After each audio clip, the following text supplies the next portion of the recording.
My dear viewers, welcome back to my channel. അപ്പോൾ ഇന്ന് ഞാൻ നിങ്ങൾക്ക് കാണിച്ചു തരുന്ന റെസിപ്പി വളരെ സ്പൈസി ആയിട്ടുള്ള ഒരു പൊട്ടറ്റോ റൈസ് റെസിപ്പിയാണ് കേട്ടോ. അപ്പോൾ എന്തായാലും അധികം സംസാരിച്ച സമയം കളയാണ്ട് നമുക്ക് വേഗം ഇതെങ്ങനെയാണ് പ്രിപ്പയർ ചെയ്യാമെന്ന് നോക്കാം. അപ്പോൾ അതിനായിട്ട് ഞാൻ ഈ ഒരു പാൻ അടുപ്പത്ത് വെച്ചിട്ട് അതിലേക്ക് ഫസ്റ്റ് പീനട്ട് ഉണ്ടല്ലോ, കപ്പലണ്ടി, അതാണ് ചേർത്ത് കൊടുക്കുന്നത്. എന്നിട്ട് അത് നമുക്കൊന്ന് ഫ്രൈ ചെയ്തെടുക്കണം. അതിനായിട്ട് അതൊന്ന് ചൂടായി വരുമ്പോൾ അതിലേക്ക് കുറച്ച് എണ്ണ ഒഴിച്ച് ഇതുപോലെ ഒന്ന് ഇളക്കി കൊടുത്ത് ചെറുതായിട്ടൊന്ന് ഫ്രൈ ആവുന്ന സമയത്ത് നമുക്കതിലേക്ക് കുറച്ച് ഉഴുന്ന്, കുറച്ച് പരിപ്പ്, കടലപ്പരിപ്പ് ഉണ്ടെങ്കിൽ അതാണ് നല്ലത്. ഞാനിപ്പോൾ സാധാ പരിപ്പാണ് എടുത്തിരിക്കുന്നത്. അതൊന്ന് ചേർത്ത് നന്നായിട്ടൊന്ന് ഇളക്കി കൊടുക്കുക. അതിനുശേഷം ചെറിയ ജീരകം, അതുപോലെ തന്നെ കുറച്ച് മുഴുവൻ മല്ലി, അതുപോലെ തന്നെ പെരുംജീരകം, ഇത്രയും ചേർക്കുക. പിന്നെ ഗരം മസാലയിലുള്ള പട്ട, ഗ്രാമ്പൂ ഒക്കെ ഉണ്ടല്ലോ, അത് ചേർക്കണം. കുറച്ച് കുരുമുളക്, അതുപോലെ തന്നെ കുറച്ച് ഇത് ഷാജീരയാണ് കേട്ടോ. നമ്മുടെ ഈ ഒരു ആലു റൈസ് അല്ലെങ്കിൽ പൊട്ടറ്റോ റൈസിന് നല്ലൊരു സ്മെല്ല് തരാനായിട്ട് ഇത് ഹെൽപ്പ് ചെയ്യും. അതുപോലെ 2 വറ്റൽമുളക് പൊട്ടിച്ചിട്ട് അതും കൂടി ചേർത്ത് നന്നായിട്ട് വഴറ്റിയതിന് ശേഷം അത് ചൂടാറാനായിട്ട് മാറ്റി വയ്ക്കാം. നമുക്കിനി അത് പൊടിച്ചെടുക്കണം. അത് ചൂടാറുന്ന നേരം കൊണ്ട് നമുക്ക് വേറൊരു പാൻ അടുപ്പത്ത് വെച്ചിട്ട് അതിലേക്ക് 2 ടീസ്പൂൺ നെയ്യും, അതുപോലെ തന്നെ കുറച്ച് ഓയിൽ, സൺഫ്ലവർ ഓയിലൊന്ന് ചേർക്കുന്നത്. ഓയിലൊന്ന് ചൂടായി വരുമ്പോൾ നമുക്കതിൽ കുറച്ച് കടുക് ചേർക്കാം. കടുക് നന്നായി പൊട്ടി വരുമ്പോൾ അതിലേക്ക് കുറച്ച് വെളുത്തുള്ളി ചെറുതായി അരിഞ്ഞത് ചേർക്കുക. അതൊന്ന് വഴറ്റിയതിന് ശേഷം അതിലേക്ക് കുറച്ച് ഇഞ്ചി, അതും ചെറുതായി അരിഞ്ഞത് ചേർത്ത് നന്നായിട്ട് വഴറ്റുക. പിന്നെ ഞാനിവിടെ എടുത്തിരിക്കുന്നത് 3 സവാള ആണ് കേട്ടോ. അത് ചെറിയ സവാളയാണ്, അത് ചെറുതായി അരിഞ്ഞതും കൂടി ചേർത്ത് ആ ഒരു സവാള ഒരു ട്രാൻസ്പെറൻ്റ് ആവുന്ന സമയത്ത് നമുക്ക് അതിലേക്ക് പൊട്ടറ്റോ അരിഞ്ഞു വെച്ചത് ചേർത്ത് കൊടുക്കാം. ഭയങ്കര ചെറുതാവാനും പാടില്ല, ഭയങ്കര വലുതാവാനും പാടില്ല കേട്ടോ. ഒരു മീഡിയം സൈസിലാവണം പൊട്ടറ്റോ. അത് നന്നായി ഇളക്കി കൊടുത്തതിന് ശേഷം ആ പൊട്ടറ്റോയ്ക്ക് വേണ്ടിയിട്ടുള്ള ഉപ്പ് കുറച്ച് മതി, അത് ചേർത്ത് നന്നായിട്ട് ഇളക്കുക. ഇനി അതിലേക്ക് കുറച്ച് മഞ്ഞൾപ്പൊടിയും കൂടി ചേർത്ത് നന്നായിട്ട് ഇളക്കിയതിന് ശേഷം ഈ പൊട്ടറ്റോ വേവാനായിട്ട് നമുക്ക് കുറച്ച് വെള്ളം കൂടി അതിലേക്ക് ആഡ് ചെയ്യാം. എന്നിട്ടത് അടച്ചു വെച്ചിട്ട് ഒരു 2-3 മിനിറ്റോ അത്ര മിനിറ്റ് മതി വേവിക്കാനായിട്ട്. അത്ര നേരം നമുക്കതൊന്ന് അടച്ചു വെച്ച് വേവിക്കാം. ഇനി അത് തുറക്കുമ്പോൾ നമുക്ക് ഇടയ്ക്കൊന്ന് തുറന്നൊന്ന് ഇളക്കാം കേട്ടോ. കാരണം നമ്മളൊരു മീഡിയം ഫ്ലെയിമിലിട്ടിട്ട് വേണം ഇത് ചെയ്യാനായിട്ട്.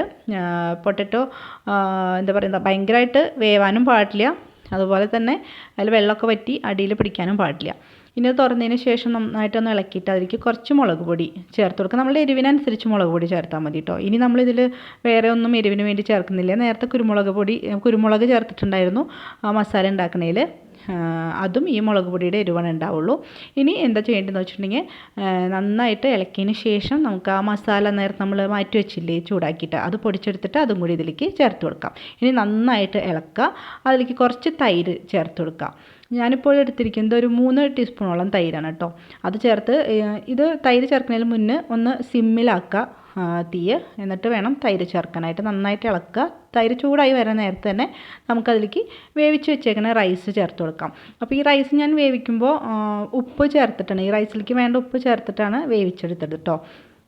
കുക്കറിൽ ഒരു വിസിൽ വരുത്തിയിട്ടുള്ളതാണ്. ജീര റൈസാണത്. ഇനി നന്നായിട്ട് ഇത് ഒക്കെ കൂടി മിക്സ് ചെയ്യാം. എന്നിട്ട് നന്നായിട്ട് മിക്സ് ചെയ്തതിന് ശേഷം അത് അടച്ചു വെച്ചിട്ട് ഒരു 3-4 മിനിറ്റ് അങ്ങനെ അടച്ചു വയ്ക്കാം കേട്ടോ. അപ്പോൾ നമുക്ക് ആ മസാലയൊക്കെ പൊട്ടറ്റോയിലും അതുപോലെ തന്നെ ഈ ഒരു റൈസിലൊക്കെ പിടിച്ച് കിട്ടും. ഈ നമ്മൾ ഉപ്പൊക്കെ നോക്കിയിട്ട് വേണം ഇത് അടച്ചു വയ്ക്കാനായിട്ട്. ഉപ്പ് വേണമെങ്കിൽ ഇനിയും ചേർത്ത് കൊടുക്കാം. എൻ്റെ ഇപ്പോൾ റൈസിൽ നല്ല ആവശ്യത്തിനുള്ള ഉപ്പ് ഉണ്ടായിരുന്നു, അത് മാത്രമേ എനിക്ക് മതിയായിരുന്നുള്ളൂ. വേറെ ഉപ്പ് എക്സ്ട്രാ ചേർക്കേണ്ടി വന്നില്ല. ഇനി അത് തുറന്നിട്ട് നന്നായി ഒന്ന് ഇളക്കിയതിന് ശേഷം അതിലേക്ക് കുറച്ച് കസൂരി മേത്തി ഉണ്ടല്ലോ, അതാണ് ചേർത്ത് കൊടുക്കുന്നത്. അതുപോലെ തന്നെ കുറച്ച് ഒരു ഹാഫ് ലെമൺ ജ്യൂസ് അതിലേക്ക് പിഴിഞ്ഞൊഴിച്ച് കൊടുക്കുന്നുണ്ട് കേട്ടോ. എന്നിട്ട് നന്നായിട്ട് ഇളക്കുക. എന്നിട്ട് ഒന്ന് കുറച്ച് നേരം കൂടി ആ ലെമണും ഇതൊക്കെ ഒന്ന് പിടിച്ച് കിട്ടാനായിട്ട് അടച്ചു വയ്ക്കണം. ഒരു 1 മിനിറ്റ് നേരം അടച്ചു വെച്ചാൽ മതി കേട്ടോ. അത്ര നേരം മതി. എന്നിട്ട് പിന്നെ തുറന്നിട്ട് നമുക്ക് അതിലേക്ക് മല്ലിച്ചെടി അരിഞ്ഞത് ചേർത്ത് കൊടുക്കാം. പിന്നെ ഞാനിതിപ്പോൾ കുട്ടികൾക്ക് കൊടുത്തയക്കാൻ വേണ്ടി ഉണ്ടാക്കിയതാണ്. അപ്പോൾ കുട്ടികൾക്ക് ഈ മല്ലിച്ചെടിയുടെ ആ ടേസ്റ്റ് വലിയ ഇഷ്ടമില്ലാത്ത കാരണം കൊണ്ട് അവർക്കൊക്കെ ടിഫിനിലാക്കി കൊടുത്തയച്ച ശേഷം ബാക്കിയുള്ളതിലാണ് കേട്ടോ ഞാൻ ചേർത്തത്. അതാണ് നിങ്ങൾക്ക് കാണാൻ നേരത്തെ കണ്ടപ്പോൾ റൈസ് കൂടുതലുണ്ടായിരുന്നു, മല്ലിച്ചെടി ചേർക്കുന്ന സമയത്ത് കുറച്ചേ ഉണ്ടായിരുന്നുള്ളൂ. അപ്പോൾ അതുകൊണ്ടാണ്.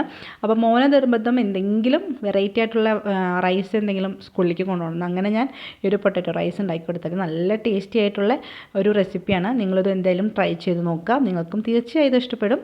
നിങ്ങൾക്ക് ഇഷ്ടപ്പെട്ട നിങ്ങളുടെ അഭിപ്രായം കമൻറ്റ് ബോക്സിൽ കമൻറ്റ് ചെയ്യാൻ മറക്കരുത്.